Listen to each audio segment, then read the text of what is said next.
Chapter 9, Part 2. So we're going to move on to histology of muscle fibers. And again, understanding what these parts do, what these individual parts do, and where they're located is going to help you when we get to muscle contraction. So again, muscle fibers are the muscle cells. Muscle cells are muscle fibers. The mechanical component structures allow muscles to contract, and that is due to the myofibrils and the myofilaments. So myofibrils are bundles of protein filaments. They contain the protein filaments that cause contraction. So those filaments, or myofilaments, are actin and myosin. Actin is the thin filament, and myosin is the thick filament. So myofilaments are arranged into orderly units, and we refer to them as sarcomeres. And sarcomere, and I think I'm going to touch on this again, is the contractile unit of muscles. The smallest, or the basic functional unit of a muscle fiber is the sarcomere.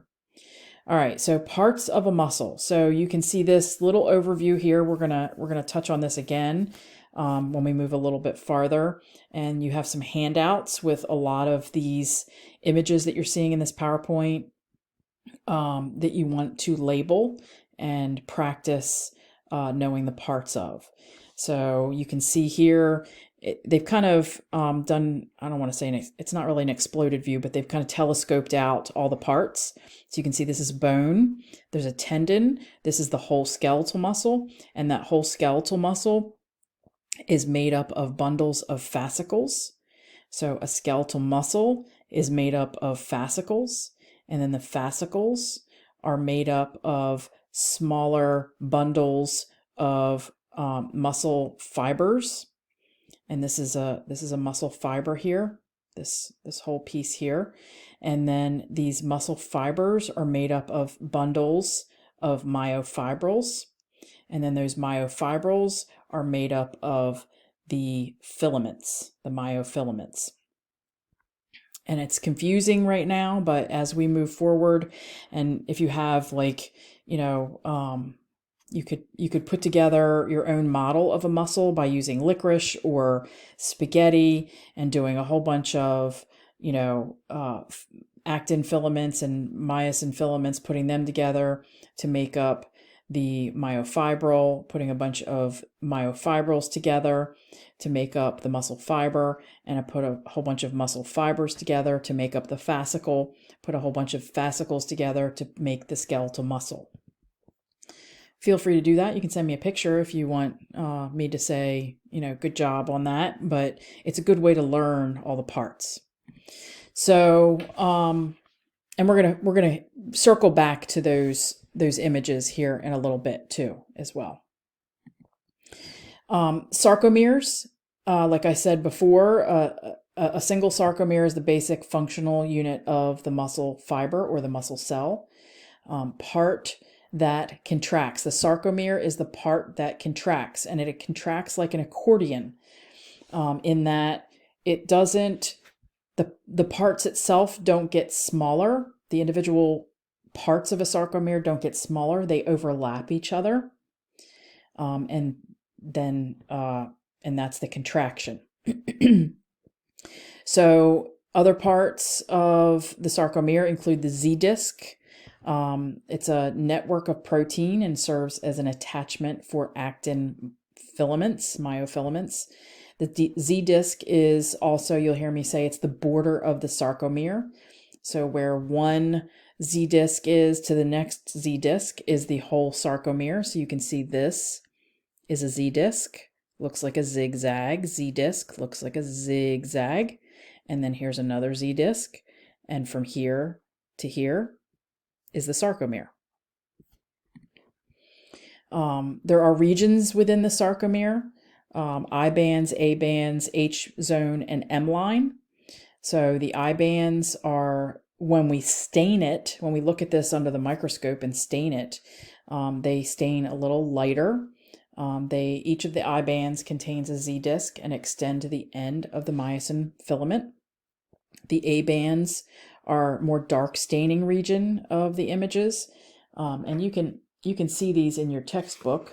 I know there's images in your textbook of this on page 278, and this is where actin and myosin overlap a little bit, except at the center. And then the H zone is where the region in the A band where actin and myosin do not overlap. And the M line is the middle of the H zone. Basically, I think of the M line is where the myosin actually is fixed to. It holds the myosin in place. So it's the middle of the H zone. And again, we'll talk about these a little more closely here when I get up to some more pictures. So sarcomeres in muscle fibers, A and I bands of parallel myofibrils are aligned and so produce a striated appearance. Titin filaments are elastic chains of amino acids, and they make the muscle extensible and elastic. And so this coiled like white little spring-like looking thing is the titin filaments, So where I was mentioning, the darker stained area and the lighter stained area, that's what we're talking about there. And again, we are going to come back to this here in a little bit when I get to the pictures that I made pretty big in the PowerPoint. Actually, let me see what I wanted to say here. Okay. Yeah. So, it's not showing everything in that picture, so I'm going to keep going. So, actin or thin filaments, basically actin are made up of two strands of actin, form a double helix, extending the length of the myofilament attached at either end at the sarcomere. So myosin and actin will bind during a muscle contraction. When I say bind, basically the head of the myosin attaches to a specific spot on the actin, and that is called binding or connecting. Actin, besides having the protein actin, it also has a couple of other proteins, specifically tropomyosin and troponin. So tropomyosin is an elongated protein, and it winds along and around the actual actin filament. So, and we're going to look at a picture of that here shortly. Troponin is actually made up of three parts. One that binds to actin, a second that binds to tropomyosin, and a third that binds to calcium ions. So troponin is simultaneously touching actin and troponin and then waiting to attach to or bind to calcium. And troponin is very attracted to calcium ions. Very attracted. Troponin wants to connect to calcium ions. The tropomyosin troponin complex regulates the interaction between active sites on the actin and myosin. And keep in mind, when we say active sites, we're talking about a site that's available for something to bind to it. And usually that active site is very specific to what will bind to it. One active site is good for one specific molecule to bind to it. It's not going to necessarily bind to anything. The myosin is the thick filament, and myosin molecules are shaped kind of like golf clubs or maybe twisted golf clubs. They have elongated, they're elongated with heads sticking off, and I refer to it a lot of times as it looks like there's berries sticking off. The myosin heads can bind to active sites on actin or can bind to actin. And when they do, that's referred to as a cross bridge. myosin heads also attached to the rod portion are attached to the rod portion of the actual myofilament by a hinge region that can bend and straighten during contraction. So the head of the myosin is attached to a long golf club handle-like portion by a hinge, and that area can bend and straighten during contraction.